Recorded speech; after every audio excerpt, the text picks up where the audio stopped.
பிறப்புக்கும் எல்லா உயிர்க்கும் பிறந்த பின்னர் வள்ளுவன் தன்னை உலகினுக்கே தந்து வான்புகழ் கொண்ட தமிழ்நாட்டு மக்கள் அனைவருக்கும் எனது தமிழ் வணக்கம். வடக்கே உள்ள வானுயர்ந்த இமயமலைக்கு நிகரா தெற்கே குமரி முனையில் தமிழ்மலையாக வள்ளுவர் சிலையை உருவாக்கினார் முத்தமிழறிஞர் கலைஞர் அவர்கள். கடல் அலைகள் தாலாட்டும் குமரி கடல் நடுவே ஐயன் திருவள்ளுவருக்கு 2000 ஆண்டின் தொடக்கத்தில் 133 அடியில் வானுயிர் புகழுக்கு சாட்சியமாக சிலை அமைச்சார். அந்த சிலை அமைக்கப்பட்டு 1/4 நூற்றாண்டு ஆகுது. வெள்ளி விழா காண்கிறது வள்ளுவர் சிலர். அதை கொண்டாடுகிற விதமாக 31/12/2024 மற்றும் 1/1/2025 ஆகிய நாட்களில் வெள்ளி விழா நிகழ்ச்சிகள் நடத்த தமிழ்நாடு அரசு முடிவு செஞ்சிருக்கு. இந்த உலகத்துக்கே பொதுமறை வழங்கினவர் நம் ஐயன் திருவள்ளுவர். சாதி மத பேதங்களை கடந்து தமிழினத்தை ஒற்றுமைப்படுத்த திருவள்ளுவர் தந்த பிறப்புக்கும் எல்லா உயிருக்கும் என்பதை வாழ்வியலா பாமர மக்களின் உள்ளங்களிலும் பதிய வச்சு உதடுகளை உச்சரிக்க வச்சது திராவிட இயக்கம். ஆனால் அந்த வள்ளுவருக்கே காவிச்சாயம் பூச இன்னைக்கு ஒரு கும்பல் நினைக்குது. இப்படிப்பட்ட நேரத்தில் சமத்துவத்தை வலியுறுத்தினவர் வள்ளுவர். அவர் எல்லாருக்கும் பொதுவான தமிழர்களின் அடையாளம்னு மீண்டும் முழங்க வேண்டியிருக்கு. திருக்குறள் மாநாடுகளை நடத்தி வள்ளுவத்தை உயர்த்தி பிடிச்சார் தந்தை பெரியார். நம் நெறி குறள் நெறி, நம் மதம் குறள் மதம் அப்படின்னு சொன்னவர் தந்தை பெரியார். குறள் வகுப்பறையில் மட்டுமில்லாமல் உங்கள் இல்லங்களிலும் மட்டுமில்லாமல் உலகத்தார் உள்ளங்களில் எல்லாம் பரவும் வகை செய்தல் வேண்டும் என்றார் பேரறிஞர் அண்ணா. அத்தகைய குறள் எனும் அறிவு திருவிளக்கை திக்கட்டும் பரப்புற பணியை தன்னோட ஒப்பற்ற கடமையாக கருதி செயல்பட்டவர் முத்தமிழறிஞர் கலைஞர்.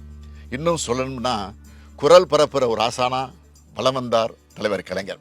குறளோவியம் தீட்டினார், குறளுக்கு விளக்க உரை தந்தார், தலைநகரில் வள்ளுவர் கோட்டம் அமைச்சார், அரசு அலுவலகங்களிலும் பேருந்துகளிலும் எழுத வச்சு குறளை எளிய மக்களுக்கு கொண்டு சேர்த்தார்.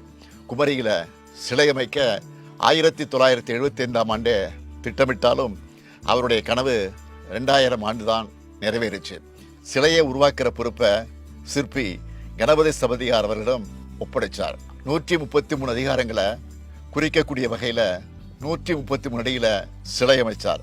ஏறத்தாழ 4 ஆண்டுகளில் முத்தமிழறிஞர் கலைஞரின் கருத்துக்கு சிற்பக்கலைஞர் திரு கணபதி ஸ்தபதி காட்சி வடிவம் தந்து அந்த சிலையை உருவாக்கினார்.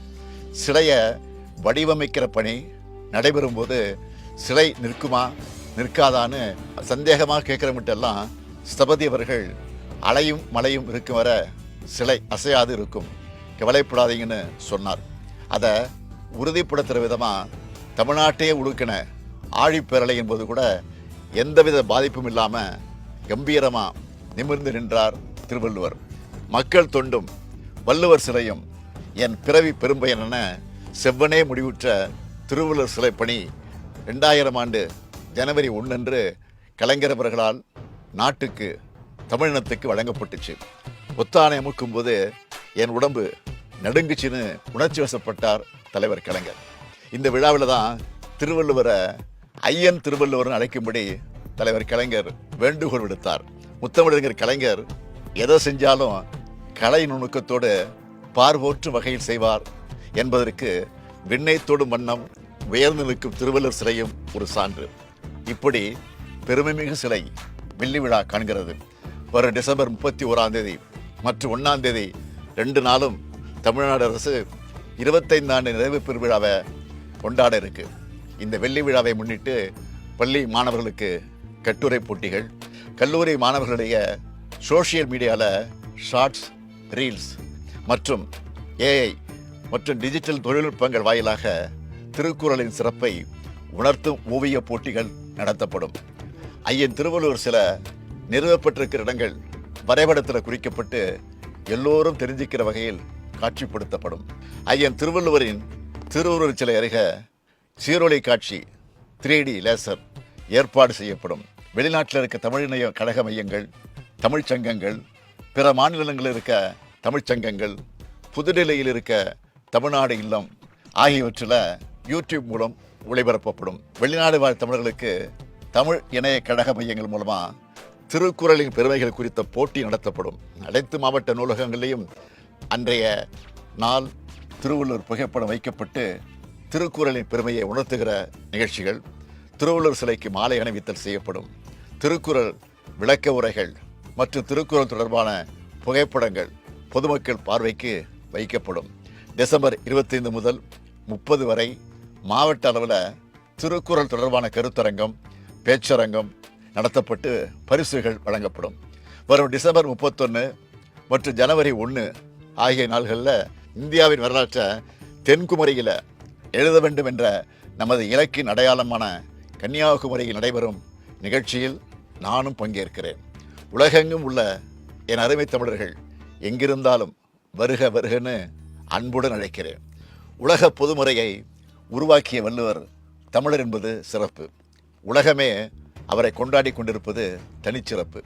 அவருக்கு 133 அடியில் சிலை அமைத்தது பெரும் சிறப்பு. அத்தகைய சிலை இப்பொழுது வெள்ளி விழா கொண்டாடுவது வெகு சிறப்பு. வள்ளுவம் என்பது வாழ்வியல் நெறியா மாறணும். சமுதாயம் குரல் சமுதாயமா வளரணும். வேற்றுமையின் வேர்களை கிள்ளி எறிய வள்ளுவ மருந்தே பொது மருந்தா ஆகணும். வாழிய குரலும் வள்ளுவர் புகழும் வாழிய வாழியவே.